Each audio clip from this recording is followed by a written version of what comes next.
Frank.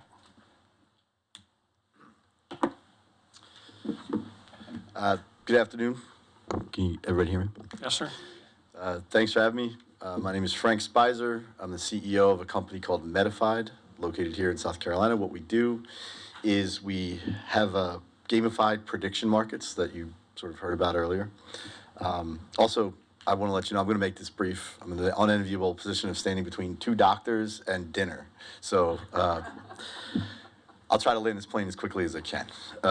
So what we do is we gamify predictions between humans and AI globally on asset prices, and then we take that signal as the games are running and we move it into markets and arbitrage the markets based on the signal that we have. I'm not really here to talk about my company per se, but it is one application of what you can do with blockchain. I'm going to read some numbers to you. And basically, we've talked a lot about how risk mitigation and things that could go wrong. I'd like to talk a little bit about what could go right. And that's the global all assets markets, the annual turnover is about $5 quadrillion. 2.5 of that is here in the US. The global turnover for all crypto assets is $100 trillion, and only about $2 trillion of that happens here, or $100 trillion in the U.S., and only about $2 trillion is located here. So 100. Hold on. I want to see if I can get my mind around Yes, sir. this. On a global level, crypto is in the quadrillion market? No, all assets, All commodities, assets. derivatives. Okay. Yeah. So And that's stocks, so equities. A quadrillion is 1,000 billion.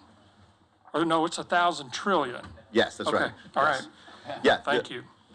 Enormous numbers. And if you look at the crypto markets as a function of that, with $100 trillion of global market movement globally, and only $2 trillion of that in the United States, it tells you that we are lagging behind in that policy, right? And in what we're trying to do here, and Wyoming is doing a pretty good job of it, Texas is doing a decent job of it, is finding a regulatory framework for companies like mine and people doing interesting, innovative things in this to get a home here in the United States and to do it quickly.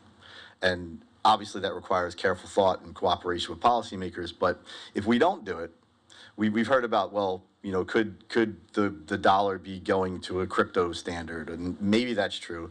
But I can tell you one thing, there's probably not a single entity on earth that people have eroded trust with more than the Federal Reserve of the United States of America, because it's debasing the money supply, right? It's the purchasing power of the dollar is clearly eroded.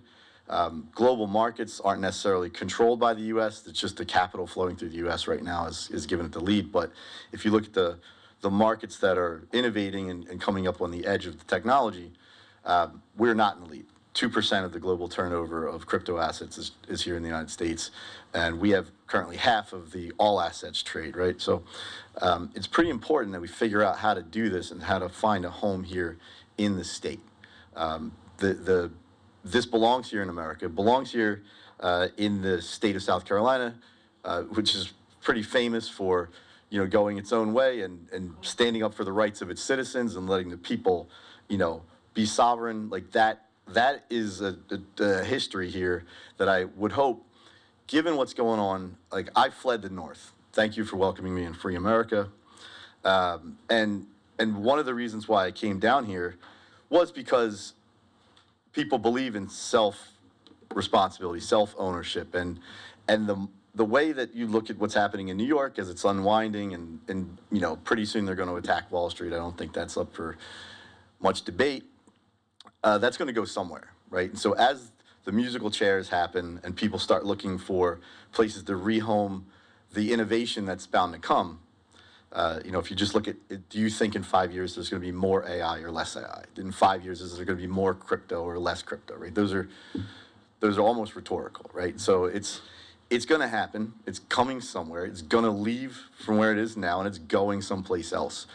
We should work together to find a way to bring the best parts of it here and protect the citizens of the state in the process, and also make sure the state has a good way to collect a bunch of revenue and sees what's happening. Now, I'd like to clarify a point or at least add up to a point that Representative Neese asked earlier, which was, why couldn't we just use dollars? The concept of a smart contract is basically the terms and conditions by which something can be triggered to be transferred. So it'd be like you took the dollar, but then the note that you wrote for the contract on, you put the two together and you ship it. So it's not just the money, it's the terms of the money that are the basis of smart contracts. And what you can do is you make sure something's fully funded, counterparty funded, fully liquid. You make sure that the terms are sound. You make sure that the contracts are good deals, and make sure that they're protecting the people on both sides of them. And I think we have an opportunity here, not just to be, first or among the first in the United States, but the state of South Carolina, with the help of the people in this room and the people in this building, like, we can become a global power in the innovation of finance. And I know that sounds grandiose, but it's happening. And everybody's trying to figure it out. If we can get this right, some of that $5 trillion or $5 quadrillion in global turnover, which is probably, given the explosion in derivatives contracts, is going to be 30 in 5 years, we can have some of that flow through the state, and there's a way to do it. So I had a bunch of other talking points, but I'm trying to hone it down to just this. Like, we need to figure this out. So what you're saying is we in the state of South Carolina have an opportunity to set ourselves up such that we can materially benefit from the dislocation that might be going on with Wall Street and the people moving out of that realm. And where would we go to begin to truly understand what we needed to do here to avail ourselves of these transformational changes? Yes, Chairman. I think part of the what you could do is, you can look at what's the laws that are being passed in Wyoming. They're doing a pretty good job of this.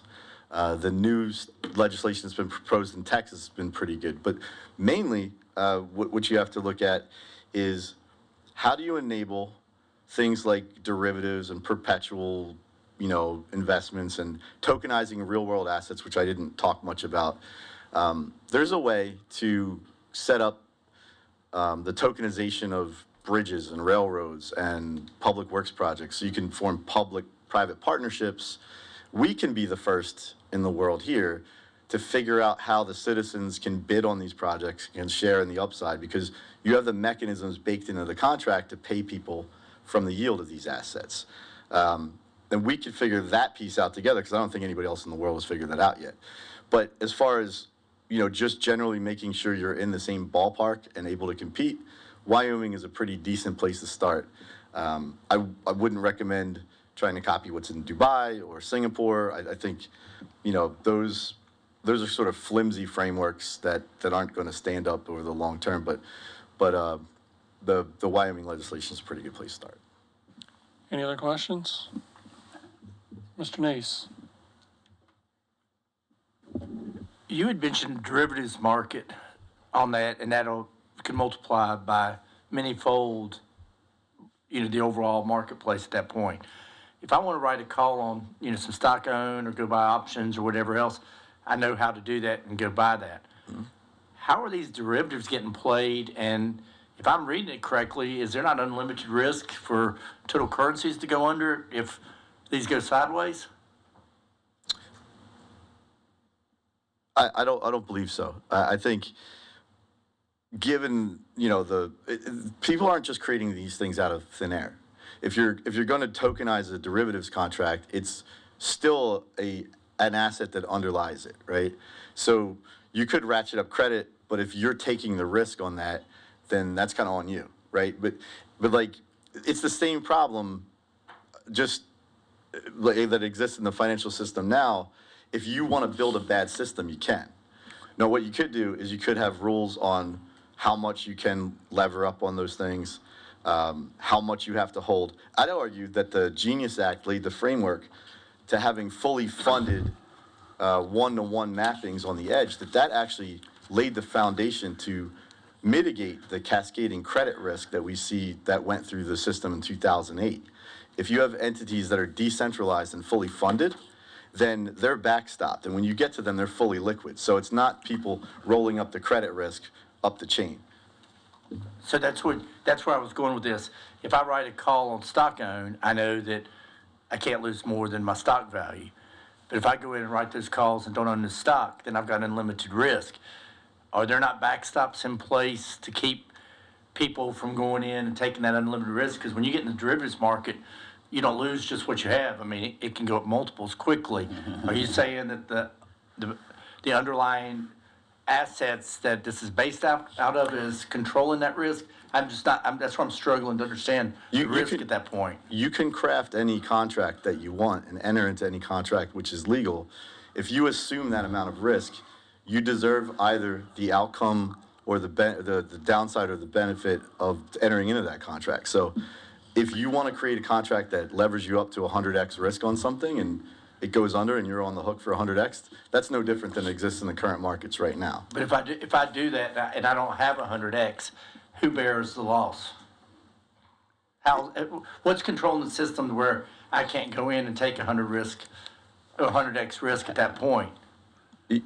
You can, I mean, I would say the people in this room, let's craft some legislation that says you can't do that, right? You have all of the ways to interact that the current financial markets work with the benefit of instant settlement. So when it goes through, the contracts pay out, you don't have to chase the revenue. But it's up to the people building the system not to build those kind of assets. And if people buy them and they go under, shame on you. That's not the fault of crypto. That's a human problem with greed. It's not attributable to the technology or the framework.